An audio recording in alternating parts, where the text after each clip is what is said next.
Welcome to the Keen on Yoga podcast. You may know us for Ashtanga, but we are reluctant to stay in our Ashtanga box. Rather, as well as bringing to you interviews with those Ashtanga teachers you already know and love, we hope you might allow us to introduce you to other people we have found inspiring and interesting along our own path. So many of these have some background in yoga, but this is not a prerequisite. Instead, what we're looking for is original and inspiring thinkers, compassionate teachers, those uniquely accomplished in their field, whatever that might be. And to that end, we spend a lot of time planning and producing the episodes. And we have a whole back catalogue of these ready for you to explore if you just started to follow us. We're also happy to accept donations, obviously, and you can find us at keenonyoga.com for that. If you have found this work useful, then please rate us on iTunes. And today's guest is Kimberly Ann Johnson, originally introduced to me by a friend and colleague, Laura Perrault of Ashtanga Limoges in France. Kimberly immediately grabbed my interest. That is to say, she pulls no punches. She's dynamic and a powerful example of what feminine energy can be. Indeed, what she calls the importance of having predator energy also in one's life. And you have to listen to understand that fully. For as we talk about a great deal, it's easy to use yoga practices as escapism in their passive aspect as withdrawal from a conflict, lack of need for self-expression, or even having no expression or preferences at all. This, according to Kimberly, is deeply imbalanced, and her book, a great book, Call to the Wild, addresses our need for actually doing this work in the world. And in the book, Call to the Wild, clear and lucid explanations of complex theories stand out for me personally as well. A must read, really, for anyone interested in addressing trauma through somatic experiencing, the work of Peter A. Levine, understanding meaning of co-regulation. This is Stephen Porges, who we'll be interviewing in his polyvagal theory on the podcast later. Or the 4 modes of attachment, as John Bowlby states in his theories. Anyway, the episode contains a great deal and warrants a re-listen as well as perhaps a part 2 on our part. I hope you enjoy it as much as I think we both did. Welcome, Kimberly, to the Keen on Yoga podcast.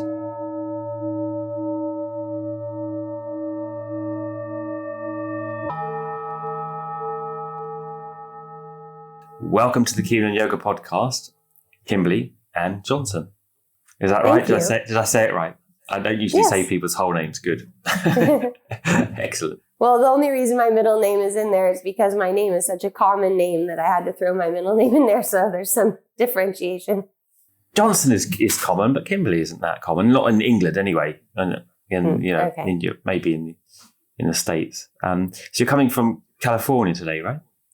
Yes. Is that right? Yeah. Okay. And I've kind of I was turned on to you by a friend of mine who's in the Ashtanga kind of community. Oh. And and then she also said, just by way of introduction, that you did actually practice Ashtanga yoga, particularly, not only yoga, but Ashtanga yoga at some point in your life. I don't know whether you still do, so I can't say in the past. But do you want to, it's ostensibly a yoga podcast still. Ashtanga Yoga podcast. So do you want to just give your history on a little bit about Ashtanga before we launch into our subject today on your book? Sure. Well, I started yoga in 1993. I started Vinyasa in the studio in my town. All the Krishnamacharya lineage teachers were in one building. So Tim Miller, an Ashtanga yoga teacher, was together with Roger Cole, and Iyengar teacher was together with Trish O'Reilly, who's a Vinyasa teacher. They eventually separated and each got their own spaces. But that studio is actually where some of those early 90s recordings are with Chuck, Monty, Richard, Tim Miller. I think Nancy Goodfellow's in those recordings too. Oh, wow. Where is that? It's not there anymore, but it's in Solana Beach, California. The studio's gone now. But I actually weirdly live pretty much on that same street again right now. So that was almost 30 years ago now, but I found myself circled back here. Yeah, that happens. It does happen. Yeah. So I started out in Vinyasa. Of course, I didn't know anything about the styles of yoga. I just went to take a yoga class, but I ended up in a great place. And then that evolved. I studied Vinyasa for about 7 years. And then I think just because of I was young, and most of the people were like 40 years older than me in the classes. And I think I was a dancer too. And I sort of segued from dance into yoga full time. So then I started studying like vinyasa, Iyengar-based vinyasa in New York. I studied at Jivamukti. I studied at Om Yoga Center. I went back to India for a second trip. And when I came back, I had been hearing all about this character, Richard Freeman. And the way everyone talked about him, it seemed like he lived in a cave. So I thought, well, I can never meet this guy. But then when I found out that he actually lived in Colorado and he had a studio and I could actually meet him, I got in my car and drove for 20 hours to arrive at 3:30 Sunday, Mysore. Marched right up to him, told him which postures I had trouble with, asked him about my knee. Never got that much nerve up again after that first day. And after that first class, I just knew there's something different happening here. And I wasn't so interested in the Ashtanga Vinyasa series, although I did practice them for about 5 years. I was really just interested in the meta set that Richard represents of like, it felt like, oh, this is the context in which all of these forms live. And I've always loved Sanskrit and loved chanting. And so, yeah, I was at the yoga workshop for 5 years. In 2006, I moved to Brazil, had a baby the following year. And yoga never worked the same for me after I had a baby. So I don't practice too much yoga asana these days. I thought you were still, I mean, you must have come back recently from Brazil, right? I thought you were. I came back 7 years ago. Okay.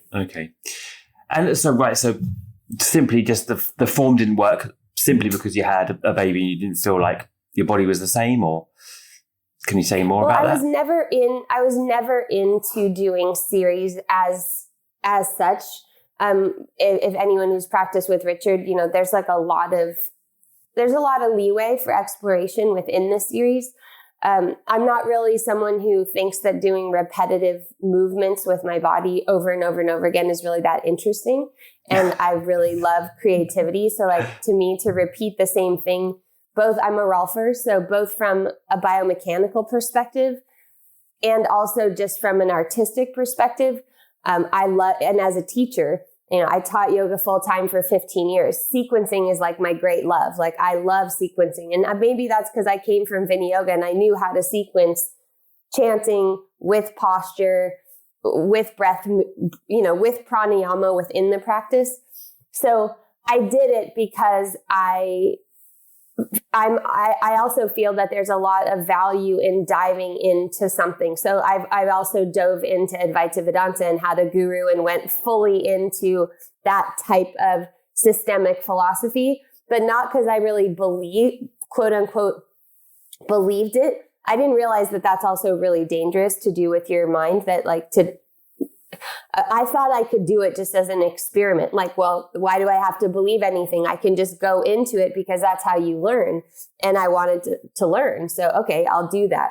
And so it was kind of the same with Ashtanga. I actually went to Mysore at one point.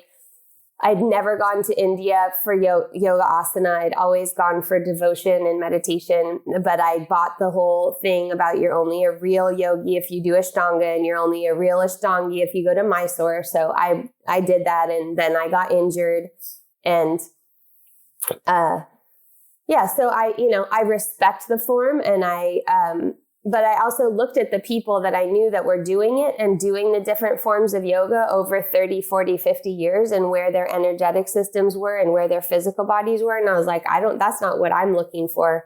And it also didn't appeal to my womanhood at all. And after having a baby, that became even more exaggerated. This practice has nothing to do with being a woman. It's not offering me anything in terms of how I want to show up to my child and what my child needs from me. Because I would just be spaced out after practice all the time. I thought I was getting kind of enlightened. I thought the spaciness was I'm kind of spiritual, good Yeah. Until I had a baby and I was like, wow, she needs me to be here and present and relational. And I hadn't learned that in practice yet. So the work you do in trauma wasn't related to your yoga practice, or do you find it, did it start in the yoga, or even as an antithesis, against the system you were learning, or, how does that segue into the book and, and what you're doing now in terms of, kind of reawakening the person to their own kind of historical baggage? Mm-hmm. Well, I came to yoga because of my own trauma. So the reason I went to a yoga studio when I was 19 was because I was sexually assaulted and my world was turned upside down, and I was trying to figure out if I could take care of myself and who I was and what the rules were. And so on the same week, I tried rock climbing and yoga, and I was terrified on the rock. So I stuck with yoga. It was yoga. Yeah. Yeah. And so I feel that yoga absolutely can help us reckon with trauma. And in my definition of trauma, it's the same in yoga as a samskara. It's a past impression. It's a vas. It's the things that are imprints that we carry forward and then don't allow us to show up in the present moment without everything that we're carrying with us. But in yoga, we're continually trying to sift through and parse those out to get to the central channel movement, which is something that Richard teaches so beautifully. And because it's silent in general, and because it's so much about don't get into your personal story, in quotes, a lot of times we can just replicate a parasympathetic freeze state. And we don't know we're doing it because it's more positive than the parasympathetic freeze state that we were in when we were traumatized. So my experience was that I was practicing hours and hours a day. And I mean, anyone who's studied with Richard knows, like, the Mysore room, Richard's Mysore room is like, it looks like we're on slow-mo, which really worked for me because I like practicing slow. But I mean, I was there from like 6:30 to 8:45 every morning. So 2 hours and 15 minutes, sometimes just that for just primary, like not even like primary and second, like just primary was like 2 hours and 15 minutes. You should have seen me when I went to Mysore, and it was like, I had 40 minutes to click through that shit. I was like, okay, I don't even know how to do this. So I was practicing, and then I was teaching 3 or 4 classes a day. So it was just yoga all the time for me for about 10 years. Every time I was practicing, it felt like I would get my head above water, but I was using my practice almost like an antidepressant or like a medication. And I didn't realize it because I had never lived not in that state. So I was used to living in a somewhat confused and disoriented state, even though I was super functional. I mean, I have a really strong intellect. I went to a great college. I graduated first in my class. No one from the outside would have thought that necessarily. And in fact, people thought, no, you're really spiritual because I can hold a lot of space. But all of that space holding was really this parasympathetic down regulation and a really ambivalence about the participating in the material world. So it's kind of coalescing. So once I learned somatic tools and I was working in my own, using somatic experiencing to help myself stabilize my own nervous system, that also was kind of like when I met Richard and everything sort of opened up and like, oh, wow, this is where this fits and this is where that fits. And then I went to Rolfing school, same thing, anatomy. It was like, oh, this is what's happening in yoga. Then when I went to Somatic Experiencing school, it was like, oh, this is what we're doing with our nervous system. And this is why this is working or not working. Would you reckon, to give a little definition or kind of backtrack on the somatic experiencing for people that don't, like me, aren't completely clear on that? And was Richard doing that? Is that what you're saying? So you're saying you found that in the... No. Okay, right. In Boulder, I found it. But no.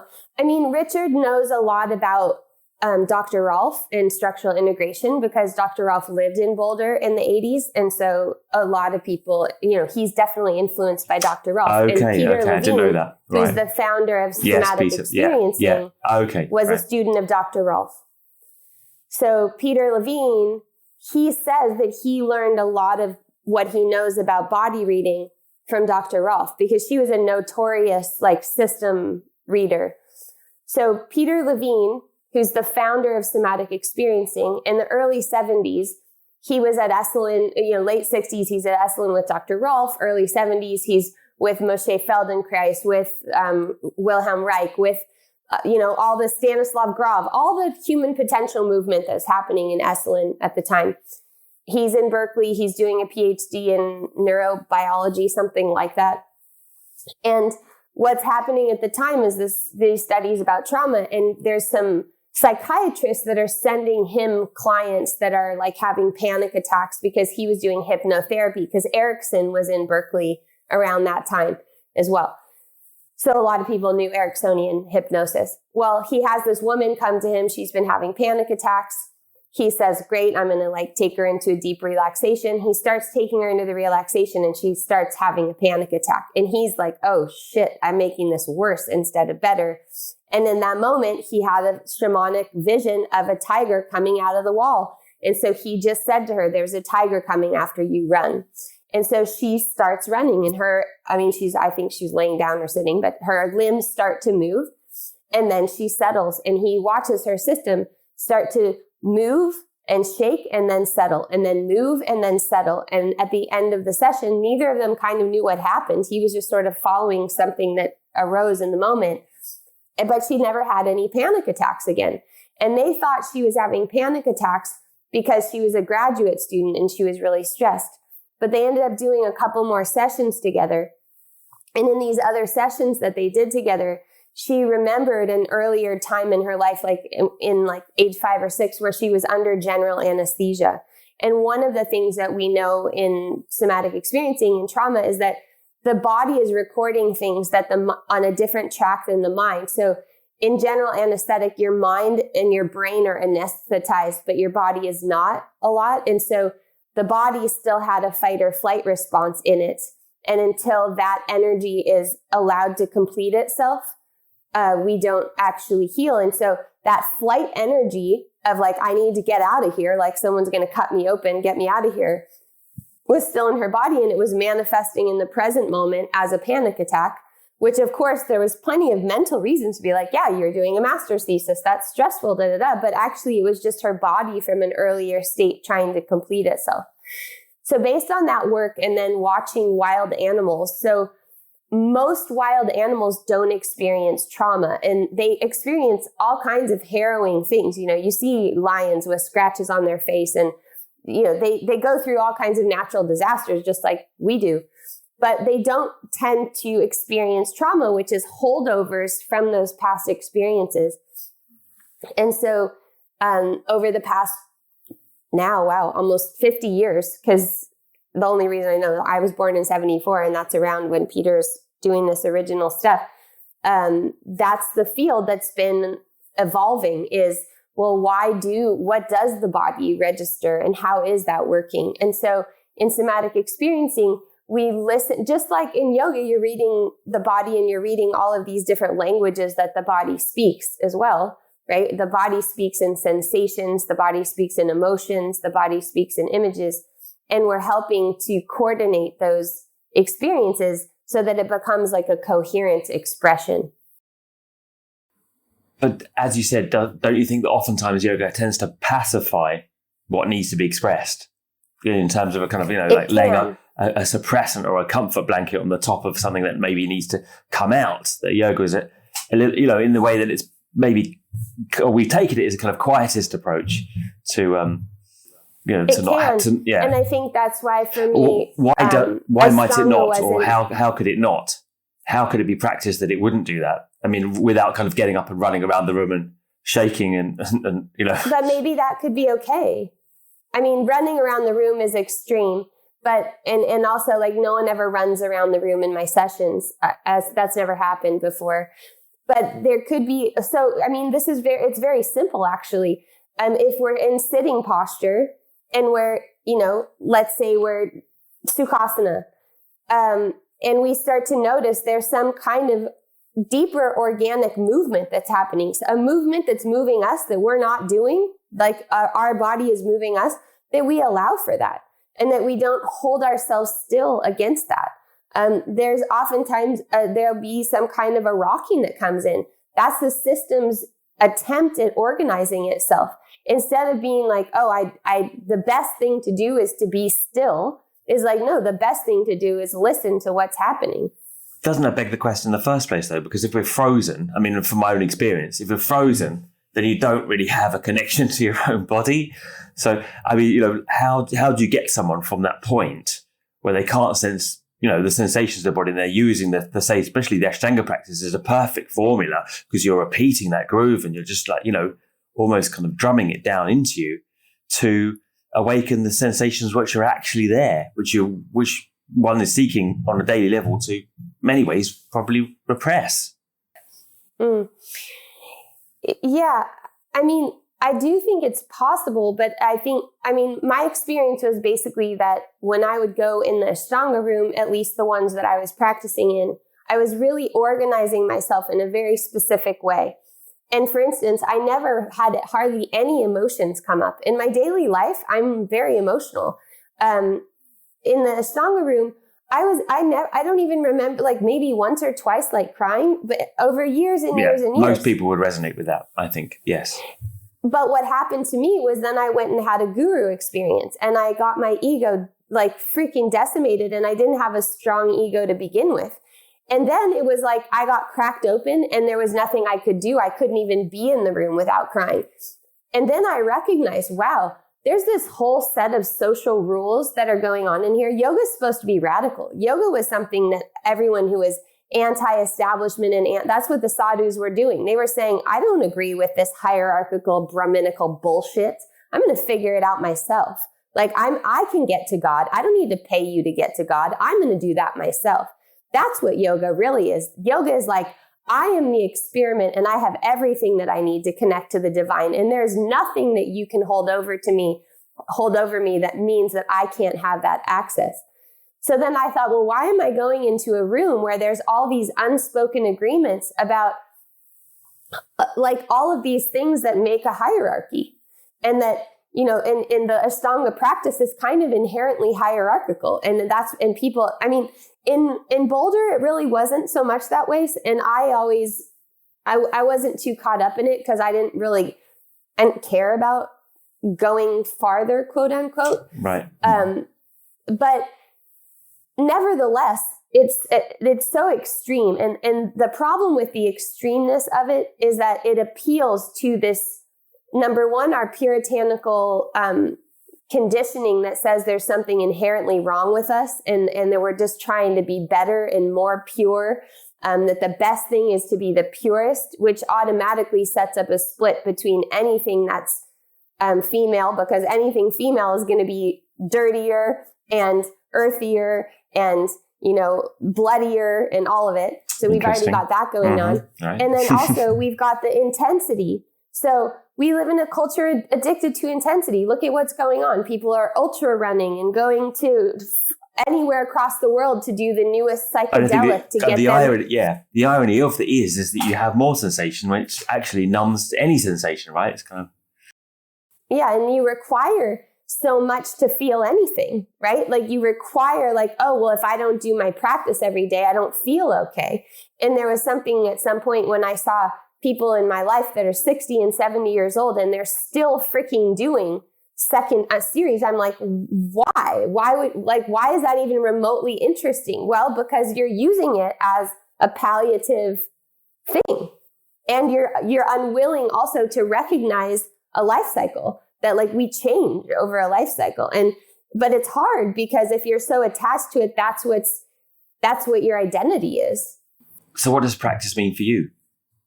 What does the idea of method or practice mean for you? I mean, those people you could say they're doing that, and they might beg to differ. They might say that they're pursuing something in deeper and experiential awareness or whatever, right? Like, yeah, I mean, I think we have to define it for ourselves, and I have done all kinds of different yoga. When I was in Brazil, I did a kind of yoga called Kayut yoga that was really it's kind of based on polarity work, and the closest thing it looks like is sort of yin, but it's more structural than that. Right now I'm doing martial arts. So right now I'm starting with jujitsu and kickboxing. And that's really based on somewhat on novelty, right? So the nervous system really appreciates novelty. Sameness can register as familiar, but novelty is the thing that's going to create new possibilities. And also I need contact. So I need and my and I can feel like with my muscle tone and my bone strength, it's like I need those things where like there's compression to it. So I have elastic connective tissue. Probably most of the people that are listening do, because if you're into yoga, you probably have more elastic connective tissue because it makes yoga easier for you. Okay, otherwise we'd be sprinting or something. Just go over that tiny little synopsis of that part in the book. That was a good part. Yeah, I forgot about that. Yeah, so the elastic as opposed to a different type of connective tissue, wasn't it? Yeah. So connective tissue is made up of collagen and elastin fibers. And everybody has some collagen fibers and some elastin fibers. And the collagen is what makes the fibers tighter, and the elastin is what makes the fibers looser. And it's a spectrum. So some people are super, super collagenous. Those are the people that you could have in practice, and like you have to lean your back up against the wall and use your foot to give them an adjustment because there's so much resistance to it. And of course, there can be lots of other things. There could be injuries, there could be trauma, there could be all kinds of things, but connective tissue plays a part in it. And we're born with a certain composition of connective tissue based usually on where our ancestors are geographically, right? So if your ancestors are closer to a pole, you need more space in the connective tissue because that's where fat lives, and fat stores are what's going to keep you warm. So, and this isn't a perfect map, right? But on a spectrum of super 100 is super collagenous and 0 is super elastinous, which is, the closer you are to the equator. Taffy. Then I am very taffy-like, and therefore taffy, if you think about spaghetti, you take spaghetti out of a box, throw it in boiling water, and the spaghetti cooks. It's a lot easier to do that than it is to take the spaghetti out of a pot, dry it, and put it back in a box. So, yeah. It's hard to create organization in a structure that's got so much elasticity. It's not impossible, but it's harder. And so after I had a baby, when you are pregnant and you give birth, you have a lot of relaxin in your tissues because your ligaments need to stretch in order to let the baby come out. That hormonal flood also creates more elasticity. So then if you have a prolapse, you're predisposed for like a prolapse because all of the suspensory ligaments are also getting stretched like taffy. And to put them back together, what do you need? Well, you need collagen. Oh, I was a vegetarian because I was a yogi, and I thought being a vegetarian made me a better person also. So I thought, okay, so for 20 years, I was a vegetarian, and then I already had elastinous connective tissue, and then I did lots and lots of yoga all the time. I mean, literally, Adam, if I never stretched my hamstrings again in my life, I could still bend over and put my palms flat on the floor. And I never have to stretch them again. I know. I agree. And I had the same thing. I was kind of exactly the same experience. Vegetarian diet, very stretchy already. And then, obviously it attracts those, you don't generally, you do find people that are attracted to yoga that are just really struggle with it. But generally, people that are into yoga have somewhat a predisposition. So, they're somewhat good at it in inverted commas, right? So, yes. So, but to your point, I think you can find a way to find compression in the practice. And I teach from that perspective rather than, kind of hypermobility. You can do it a different way. You can stretch towards yourself. You can pull yourself together. But I do understand that. But I wanted you to speak. Oh, for sure. Yeah, I wanted you to speak on that. I think I had the best teachers in the world. You had a pretty good teacher there. Yeah, I have to say, you can't be denied. But it doesn't. Yes, you can do lots of things with the practice, but what the bottom line to me is, when I was a dancer, you couldn't keep me out of the dance studio. That's what I wanted to do. I wanted to be there. When I was doing yoga, you couldn't keep me out of the yoga studio. That's where I wanted to be. I loved it. That passion for it, that fire, that's why I was there. And when that went away, now I want that some other way. I don't want my mind to tell me this is good for me and this is what I should be doing. And you're only a real this if you do it this way. No. What am I doing yoga for? I'm doing yoga for that connection to the divine, for a sense of really deep enjoyment and like a way to experience this life through this body. And so that's what I'm devoted to.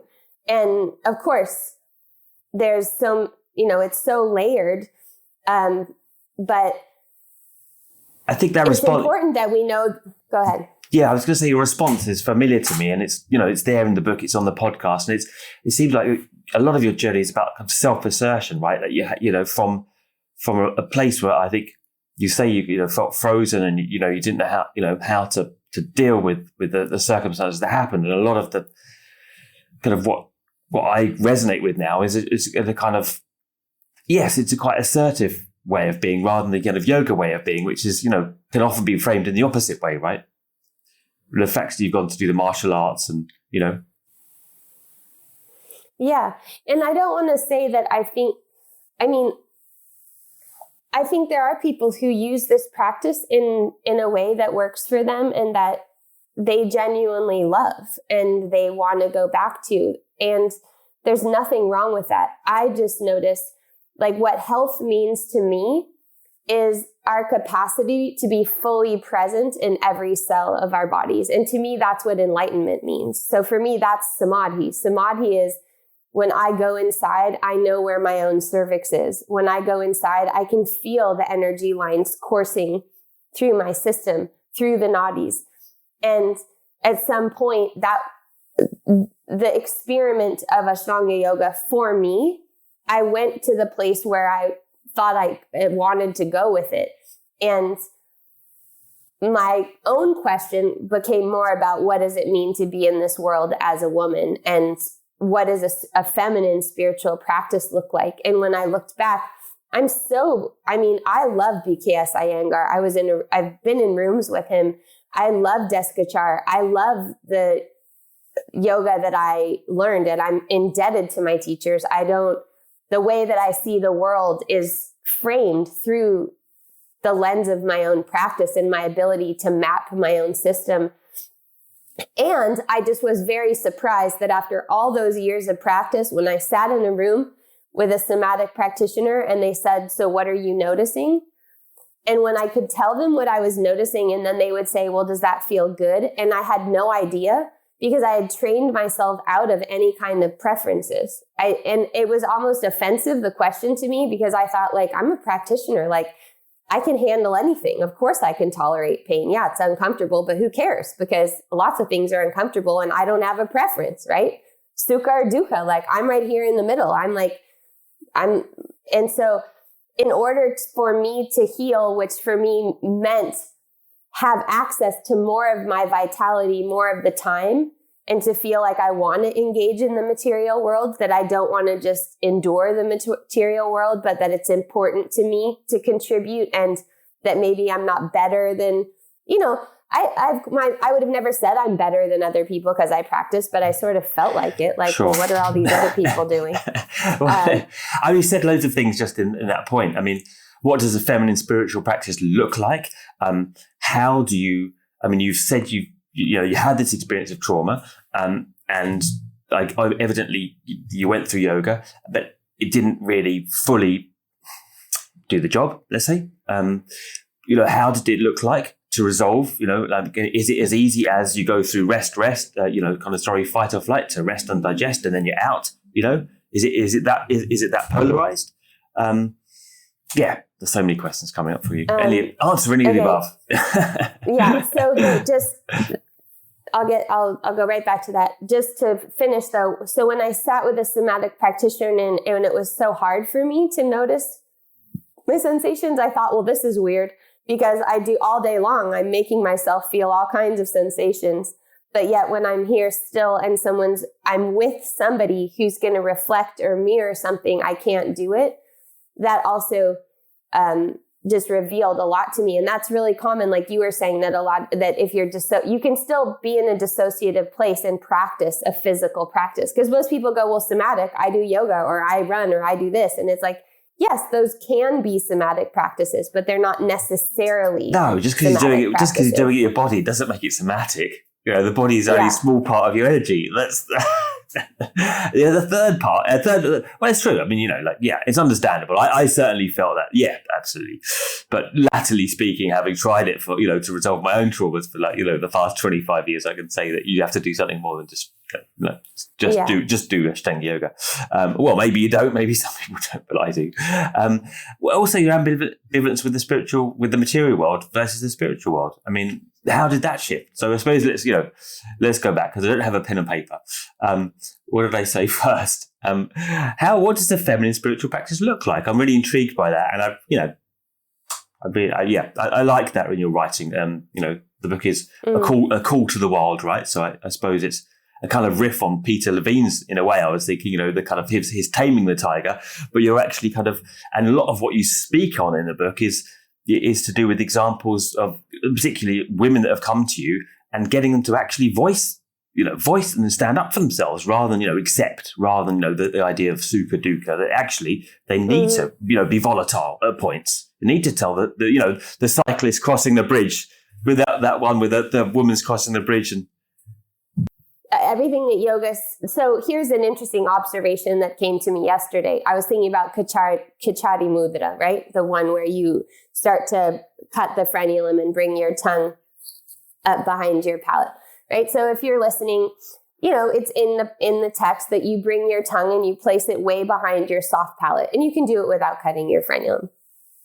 And it's kind of like the most internal that you could be, right? Like you're trying to get way into the center of your brain and get to a still point.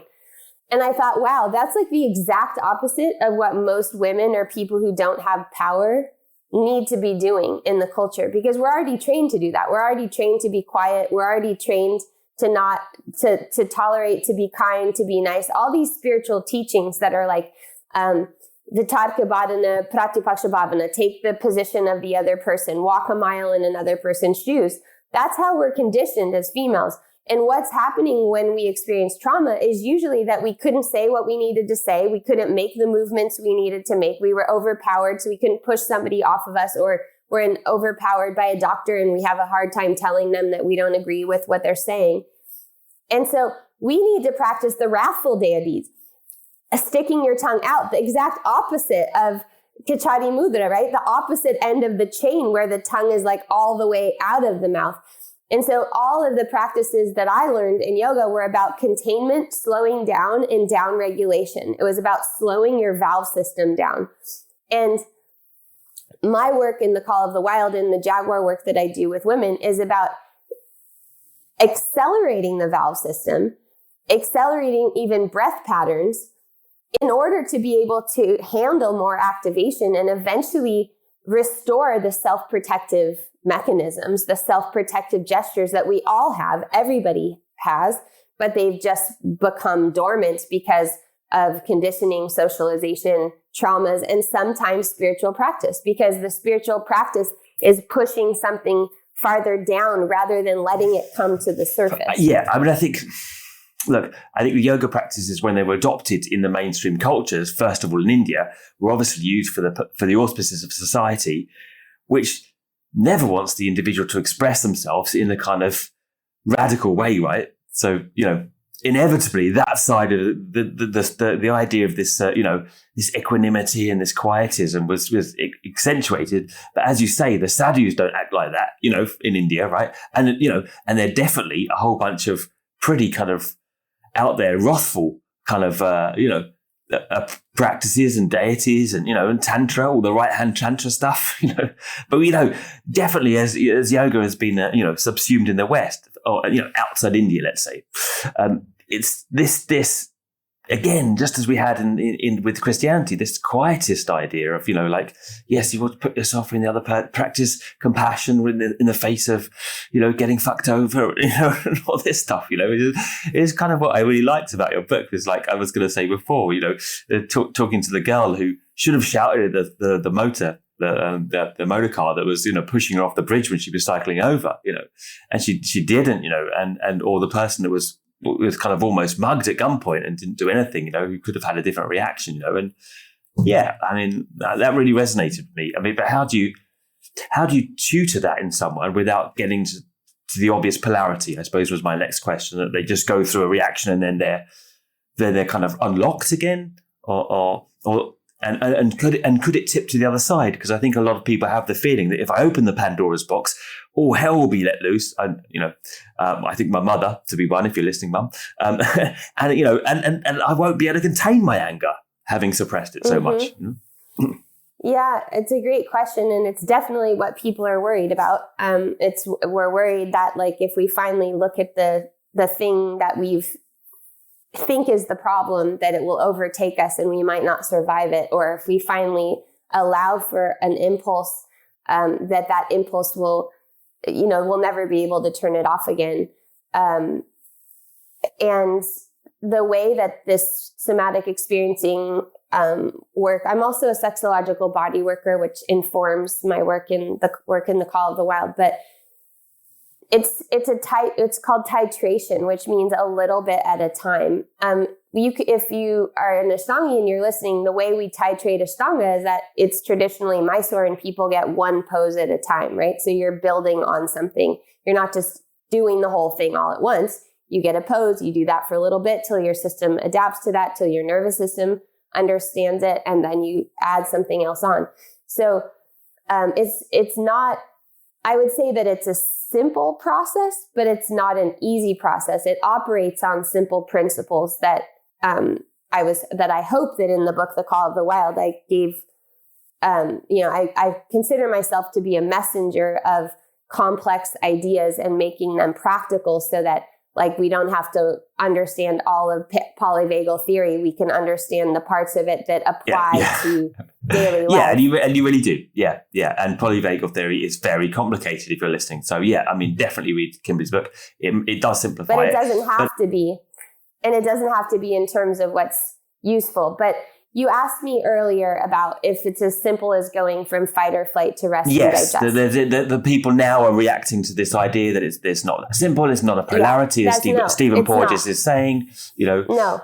Everything that you said, basically, that the choices you offered me and like what you said about your mom, it's all black or white thinking. It's like, I'm either all this way or I'm all that way. That's trauma thinking. Trauma thinking is it's all or nothing. I only have these two choices. I'm either this or I'm that.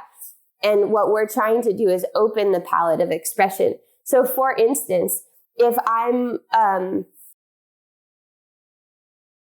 we're talking about a situation, because for me, trauma is like a scratch on a record.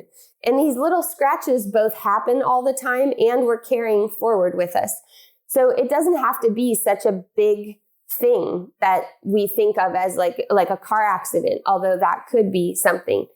In the process of repairing that in our nervous system, sometimes we need to make the physical gesture. Like a lot of times when I work with women, what ends up happening is their hands come up to their shoulders and they are pushing somebody away and saying no, or I don't want this, or get away from me, or stop. And that just happens to be a gesture that comes up a lot because people felt that they couldn't say stop, or they froze and nothing happened. So a freeze is a parasympathetic dorsal response. And to repair a freeze, you need connection. So when you asked me earlier, well, what would it take to make yoga receptive to this kind of repair? Connection is a part of it, and that used to happen in practice. You used to have an interpersonal relationship with your teacher. What came to happen is that as yoga teachers, we're not trained in interpersonal social dynamics. We don't know anything about transference or countertransference and all of the psychological things that get brought into the spiritual practice. And so it gets very confusing, and plus there's power that's involved. But in connection, someone can be with you in the freeze, and you can slowly thaw out of the freeze until your system shows you, oh, in that situation, I would have gotten out of there, and this is how I would have done it, or I would have said this. And it's often much less dramatic than it sounds. Like sometimes I do a lot of birth trauma repair, and a lot of times the things that women wish they would have said, or their system was primed to say but couldn't say because they were overpowered, is I would like more time. I'm not sure about this. Can I have more time? it's not "fuck you, asshole doctor." It's rarely that. It's usually something very elemental, like, could you leave the room for a moment and come back? Or sometimes it's, I need another nurse. And sometimes we can complete these things in our imagination. So, I'm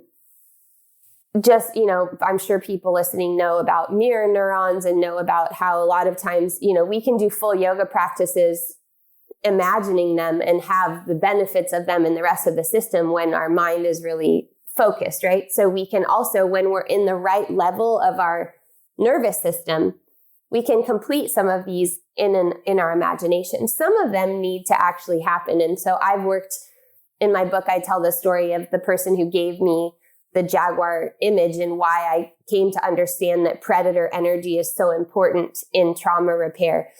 But in that space, I realized that I really needed to be in the room with a male practitioner because I would be physically overpowered, and I needed to have that sense of physical overpowerment to see if I could still activate my self-protective gestures, right? Because in the wild, this happens all the time. Rabbits get away from wolves. There's all kinds of scenarios where prey survives a predator or fights back with a predator. And so I felt I needed that experience of healthy projection to be able to push against. And, same with when I'm parenting, like sometimes I need to, dominate my daughter so she feels physically dominated and she can push back against it, but she knows who's in charge. Let's save the question about your practices, feminine practices to the end. And let's just come in, because there's so much ground you cover in your book. Let's just come to the last chapter where you talk about models of relationship. And that I found, actually, if you would just do me the benefit of explaining that a little bit, because I found it confusing. So I think you had 3 models of relationship when the child comes back into the room. Oh, attachment. Yes. I found that I found it really interesting.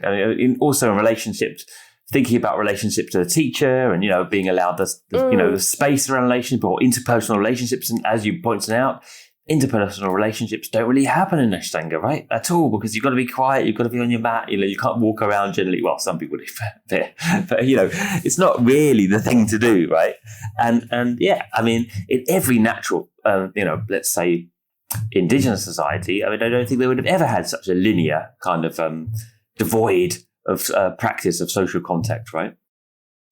No, it got to a point for me where, I went to Brazil, I came back to the States, I went to a yoga room, and we're all in Utthita Hasha Padangusthasana, and the room's packed. It's in New York, we're like mat to mat, and there's somebody holding their toe, and our toes are practically touching, and we're looking at each other. We're like facing each other, and the person's not even, the person's looking through me or right past me, and I just burst out laughing. I'm like, what are we all doing here? What's happening in this place? That's kind of crazy. We're pretending that we're not all together. Yeah. And also, you must have known when you went to Mysore, I had the experience that is not the case when Indians were practicing, right? If you go, everyone tells the story of going in the afternoon when they teach, it's taught the Indians, and it's a completely different story, right? They're walking around, they're talking, they have a little chat, and that I think was the original experience that David Williams walked into when he, went in the early 70s, that it was, so I don't know what's become of us, but, I think then there was hardly anyone there. I don't know. There were a lot of Indians there at the time. They were coming. Really? Yeah, he was teaching a lot of Indian students. Yeah, and they were going around the wall. Manju was teaching them handstands at the side, and so it was kind of chaotic, to be honest. And and also that's more the way that Iyengar taught, I think. In that everyone's doing all different things in the room. But that's a kind of a bit of an aside, really. But a good point. And can you explain the models of attachment? Because just even to me personally, because I really enjoyed that part of the book. Okay. Well, this is like a real quick and dirty, because attachment theory has got a long history and there's a lot of people who are experts in it. And I'm not a psychologist, but... you have a knack of explaining things simply, though, which is... Here's the basics. And in the book, I use the framework from Stan Tatkin, the how he sort of has brought it into adult attachment. So attachment theory is based on how mothers and babies attach to one another. And the basic experiment is called the strange situation. It was developed by Mary Ainsworth in the 50s. And she did the experiment both in Uganda and Baltimore. So the basics, it's a complex thing, but the basics of it are a mother and child go into a room, the mother leaves, a stranger comes in, a stranger leaves, the mother comes back and the mother leaves. And then the researcher watches both how the baby's reacting to those comings and goings and how the mother is also reacting to the comings and goings. The reason that this has anything to do with my book is that attachment is the social nervous system level, and polyvagal theory brought the social nervous system into our nervous system understanding. So it's not just fight or flight and rest or digest, but we have a whole other tier in the autonomic system called the social nervous system, which is the orienting apparatus in the neck, throat, voice. It's the superficial front line from the heart. So it happens at 18 inches, how a mother would look at a baby while nursing. And what Stan Tatkin, so there's a few outcomes of these strange situations, and they were put in categories. Securely attached baby, when the mom left, the baby was slightly distressed. When the stranger came in, the baby could play by itself and then eventually play a little bit with the stranger. And then the stranger left. And when the mom came back, the baby was happy to see the mom. And the baby went to the mom, and the mom was also happy to see the baby.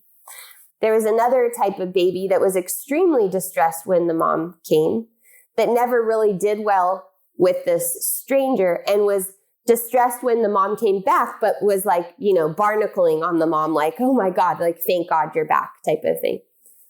And then there was another kind of a baby that basically was indifferent when the mom left, pretty indifferent when the stranger came back, and then cold shouldered the mom when she came back eventually. Like, I don't even care, and I'm going to turn away from you. So the baby that had a lot of distress with the comings and goings, Stan Tatkin gave that style name a wave. And the baby that was indifferent or showing that they didn't care, he named an island. And then the baby that had a modicum, like, yeah, I notice you're leaving and I notice when you come back, but I'm okay. I can be okay. I can learn to be okay. That baby was called an island, which is secure attachment. So those things carry over to how we deal with relationship. I would say,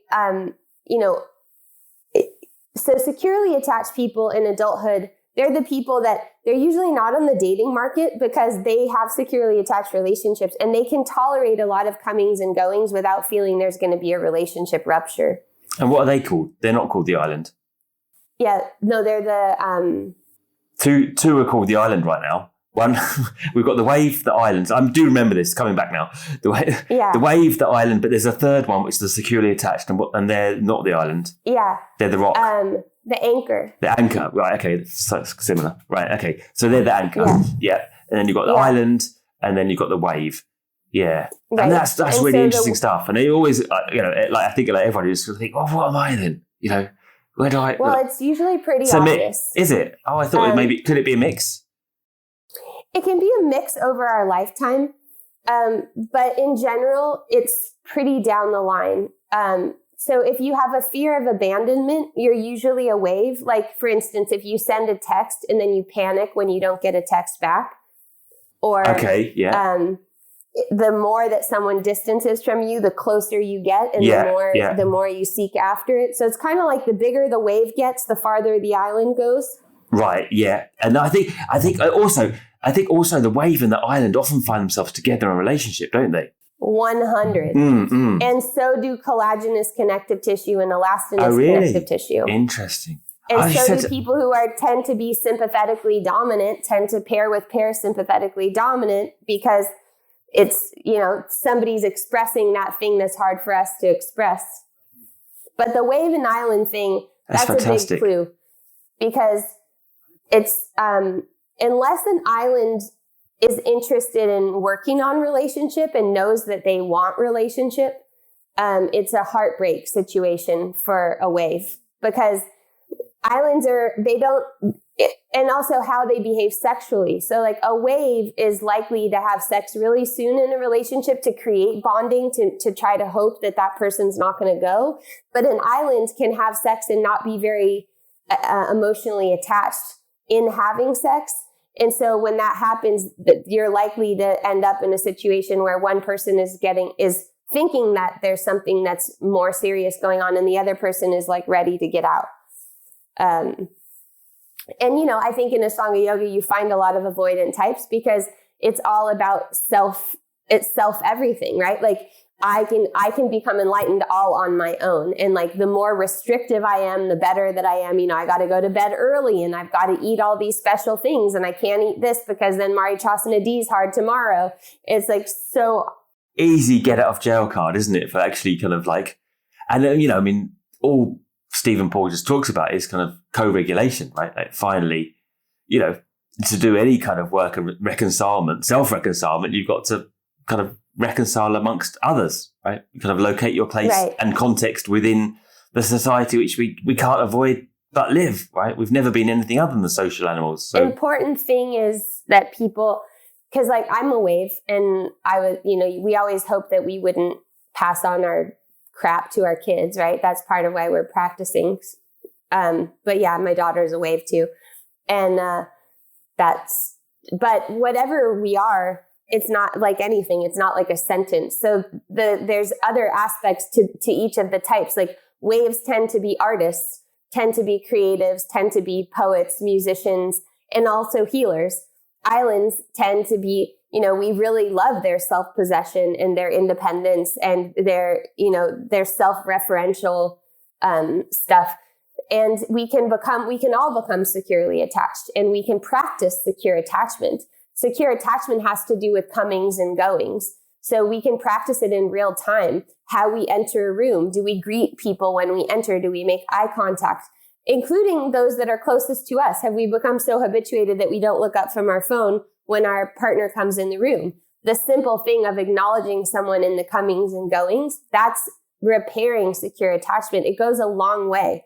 It does, really, yeah. And especially now in the age of social media, when, you do find that people are just looking on their phone and it can be really, it definitely can be hurtful in terms of social interactions, right? And you don't notice it necessarily when you do it. Sometimes we don't notice it. So I tell this story in the book where I realized that I walked into my parents' house and my dad didn't look up at me. And I thought, in the meaning I made out of that was like, oh, he's disgusted by me, or like my dad's disapproving of me. And then I realized when I learned more about the nervous system, oh, my dad's really collapsed and he's in like a dorsal state. So the fact that he's not looking up because he's like curled over and looking down is about him. It's not even in response to me. It's his nervous system. But when his system does that, this is the meaning that I'm making. So I have to just say that, like, hey, Dad, when I come in, would you mind greeting me? Because when you don't, it makes me feel like you don't approve of me. Even though I'm not saying you don't. I'm not saying like, what the fuck, Dad? Why aren't you looking up from your phone? I'm saying like, this is how I feel in that moment. To draw a full circle around the whole thing, I think a certain amount of self-inquiry you get in the kind of, let's say, internal practices like yoga is relevant to that capacity, because if it was all about outward, kind of looking and you could easily just project all your stuff on your dad, but it's actually, rather than looking at yourself and realizing actually that's a projection why, actually he's his own person having his own experience. It's nothing to do with me, right? Like it's not about me, it's about him and his own state, right?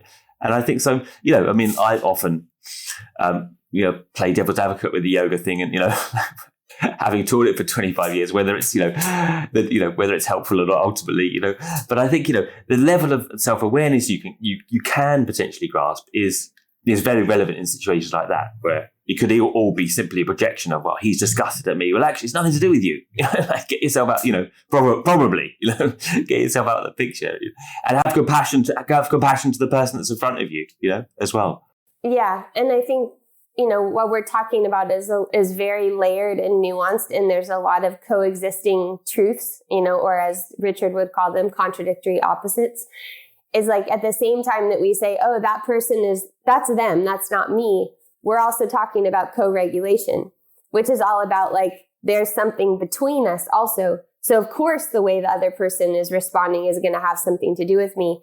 And I find that in the beginning of the yoga practice, and maybe for a while, there is an obsession about self, and we're not practicing relationship. We don't learn relationship skills, and they are skills, right? If I spend as much, I was just talking about it the other day. I was like, I think I'm interpersonally deficient. Like, I think I need but what do you do? Like, if you know what you're going to, now I know if I go to yoga, what I'm going to get, but like, where do you go? Where's the dojo for like learning to tell somebody how you feel? Well, also, I think a lot of people, want to come to yoga for that interpersonal relationship, right? Especially nowadays. And in a modern yoga studio, you don't have the capacity certainly to practice that really, and definitely a practice isn't going into the change rooms feeling kind of shame and, and anxiety in the change rooms, then coming out feeling the same in the class, like for work, right?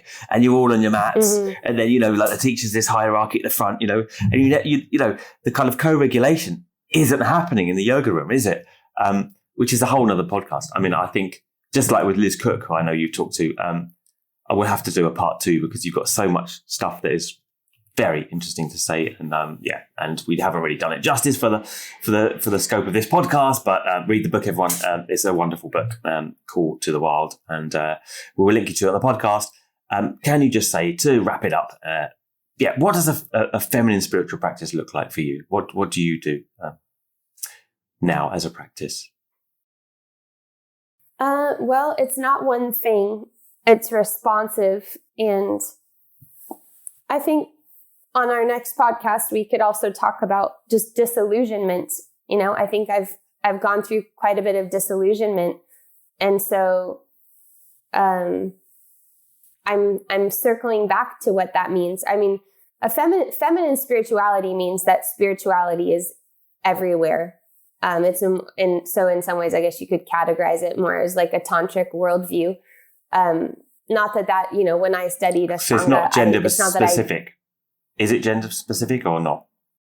Well, I think it's saying that the body matters, and not because it's an instrument that you're making do things. It's because that spiritual isn't pure, and it's not crown chakra. It's not just moving energy from bottom to top, but actually we have to pull energy from top to bottom. We have to come down into the actual pelvis and actually, especially as women, root the energy down. I think, if you could think about what would a temple look like that was designed by women for women, what would that temple look like? It would look very different probably than a lot of the practice spaces that we're in. And I don't know if we know what it is. I think it's mysterious. And I also don't think it's in 100% contrast to a yoga studio. Like it's something that it's not linear. And so I don't, I love Uma Dinsmore Tooley. I love the book Yoni Shakti. She's English. And I think I fall somewhere in between because I love to get in an Iyengar studio and line it all up. And I feel like I'm in, a ballet class. Like I love to do that kind of thing. And I think it's something that's more fluid and cyclical and less rigid. Like it's definitely not something that I do every single day, 6 days a week, and I have to do it this way, or that means that I'm not a real practitioner. That was actually a good answer in its circularity. Yeah. All right.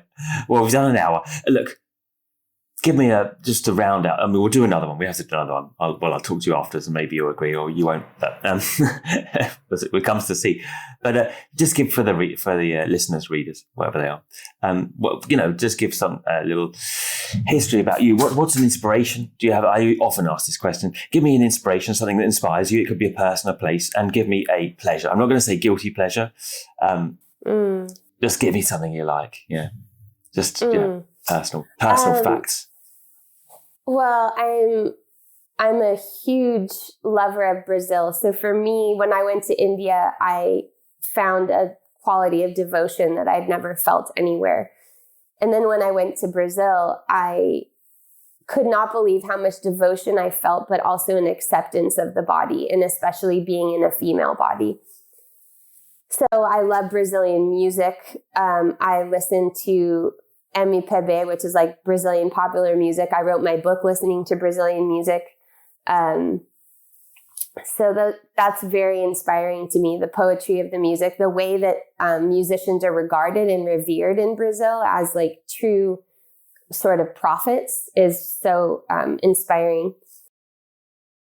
And then pleasures. Oh, well, I mean, I'm finding martial arts extremely pleasurable, just being in with other bodies and like bumping up against those bodies and having real time like contact and like a sense of my own strength. And I got in a spar the other day with this guy that I was like, holy moly. The guy came up to me with his arms, and he was not the biggest person, although he was much bigger than me. But the way he looked at me, I just looked at him and I was like, whoa. I'm like, you're like a Jedi. And the feeling that I had of being so like, I'm just so done. Like if this guy decided like I've got nothing, was so like enlivening and terrifying, but also like, I want that. Like I want that center, whatever that is. Like I'm here to learn that. So, that's feeling pleasurable, because for the last 4 months, I've just felt I went through kind of a slander campaign, and I lost a lot of energy kind of in trying to right myself with that. And so to be able to like have an impulse to try something new and to be in a room with other people that are also learning and farther along is just really pleasurable for me right now. That's a first, martial arts, yeah. I went the other way around because I did taekwondo, and then latterly I came to yoga. But yeah, the sparring, there's nothing like a sparring. Have you broken the blocks yet? Have they asked you to break? No, I'm doing Muay Thai. Right, okay, right. No knuckle breaking yet. Yeah. All right, well, let's hope we get a second one out of Kimberly, and we shall link you to the book, Call of the Wild. It's really, and I don't say it lightly, it's a great book. And mention, Kimberly, also the Yoni book. People would be interested to hear that. The Yoni, who was it? Oh, yeah. Yoni Shakti. It's Uma Dinsmore Tooley. She's the author. Cool. Yeah, it's brilliant. It's like a Bible. I know people will be on me for that. So, okay. Where can they find you? I suppose it's eponymous. KimberlyAnnJohnson.com. Yeah. Okay. Cool. Right. So, thank you very much for being on. Thank you. Thank you. Adios.